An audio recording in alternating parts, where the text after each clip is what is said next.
It's the priestess at the Delphic Oracle knew what she was talking about.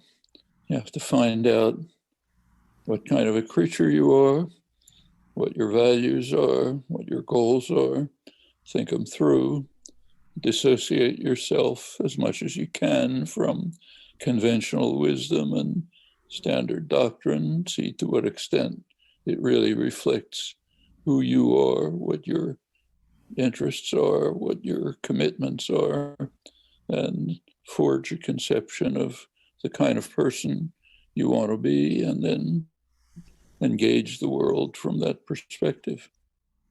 Yeah, and with that in mind and your work in the linguistics field, I was wondering what is your perspective on how is reality shaped by language? Do you think reality comes as a product of language, or does language arise from reality? For us, at least.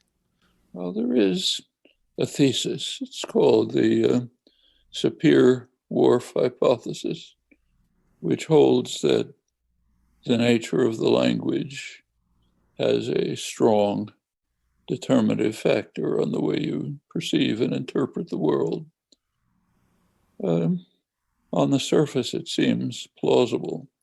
The way we speak is obviously connected to how we see the world. But there have been about 70 years of effort now to try to find a way to test the hypothesis and see if you can find any evidence for it. And it's been extremely thin. I mean, there's almost no evidence that the language you speak shapes your interpretation of the world.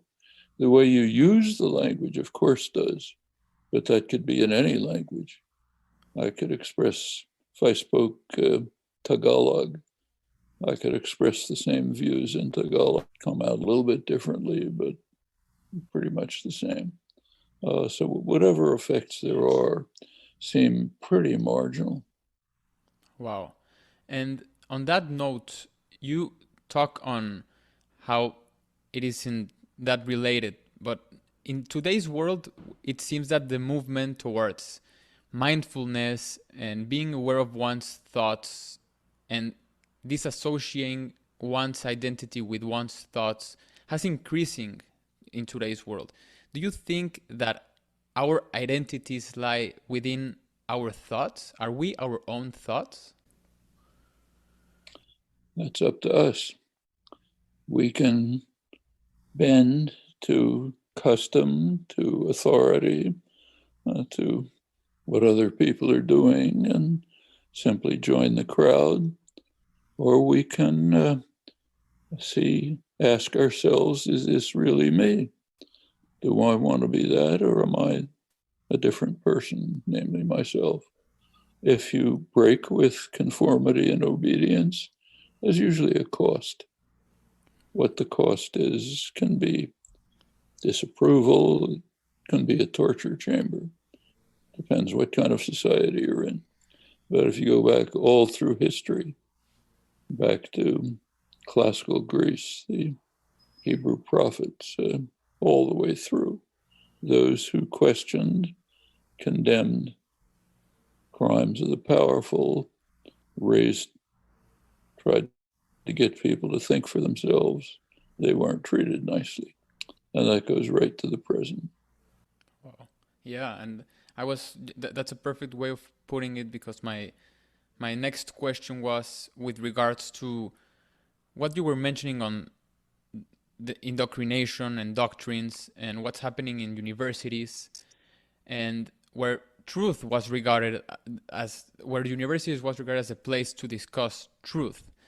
But do you think that in today's world, where, for example, you've been writing a lot about this manufacturing consent and what does reality is and what truth actually is, and if we can access it, do you think we can engage in today's world on any given subject from a truthful standpoint in a world where everything seems to be doctored by someone else? How can we engage in truthful ways with the reality that surrounds us? You could have asked the same question thousands of years ago. Take, without going back that far, take one of the first great works on classics on what was now called political science, political philosophy at the time. David Hume's book of the first principles of government, mid 18th century. His opening paragraph is worth reading and thinking about. He says, he opens the book by saying, that he himself, he says, I'm amazed by the easiness with which the powerful control the general population. This is a mystery because power is in the hands of the governed, not the governors. Wow. So how do they achieve this how do they manage this enormous achievement? Said it must be by imposing consent, and what we now call manufacture of consent, must be by imposing consent. And if the implication is that if people could withdraw their consent, they wouldn't have to be subject to masters. He says this is true of the most free societies as of the most harsh and militaristic. And there's a lot to that. And what he's talking about is what Gramsci in his prison cells called hegemonic common sense, and the way it's imposed. You just think of it as being like the air you breathe. How could you question it? If you look through history, the process of imposing consent is a very striking and interesting one, and it holds today as well. So if you're studying political science, Yeah. Suppose that somebody asks the question, suppose somebody brings up to you what Adam Smith wrote about the way the political system works. Try it and see what happens. According to Adam Smith, the people he called the masters of mankind, the merchants and manufacturers of England, are the principal architects of government policy, and they manipulate it to ensure that their own interests are very well attended to, however grievous the effect on the people of England and those subject to the savage injustice of the British abroad. He was speaking of India. Try that in an essay about the United States. It applies almost perfectly, but without knowing what you're studying, I'm reasonably confident that you're not being told that that's how the United States works. This was 1776, the year of the outbreak of the American Revolution. And true to form, when the Constitution was formed in the 1780s, it abided by Adam Smith's precepts. The Constitution was written by a small group of wealthy men, mostly slave owners, and their main concern was to prevent democracy. In fact, the major scholarly study on the Constitution, gold standard in the field, Michael Klarman is called The Framers' Coup Against Democracy. For Madison, the major framer, the goal was to protect the minority of the opulent against the majority. That's the American Constitution. Population didn't like it. There have been struggles ever since, but that remains pretty much the case. We've just been through 40 years of so-called neoliberalism, which is presented as libertarian, but in fact is an effort to ensure that totalitarian institutions, which is what corporations are the principal architects of policy and make sure that their own interests are attended to, however grievous the effect on others. That's the history of the last 40 years, quoting Adam Smith.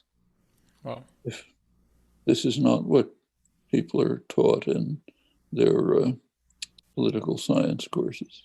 Yeah. We are taught to consent to ideas like American exceptionalism. The government tries to help people. It's a free democratic society. Everybody has a chance. And quite different from the reality that Adam Smith was able to perceive. And that's the framers of the Constitution were able to perceive when they carried out a coup against democracy. Well, one example in your field, but take anyone you like. Take a neighboring field. You're probably taking courses in international relations. Yeah. Study international relations. The main dominant concept is what's called the realist approach. That is, states pursue their national interest. Now, take a look at the phrase national interest. That suggests that it has something to do with interests of the nation. Take a look at actual practice. Has almost nothing to do with interests of the nation. Has to do with the interests of the masters of mankind who control policy, often very harmful to the nation. So the very first word you learn is already imposing doctrine, which is radically at odds with the truth. And it goes on from there. Well, that's the way, going back to David Hume, the way you get to the easiness with which the many are controlled by the few. It's all over, everywhere. And you have to decide, am I going to conform to it and repeat it, get a good job, be well treated, or am I going to raise some questions about it? Like the kinds of questions I've just been raising. If you do, it might be difficult. If you write an essay on this, chances are you're not going to get an A.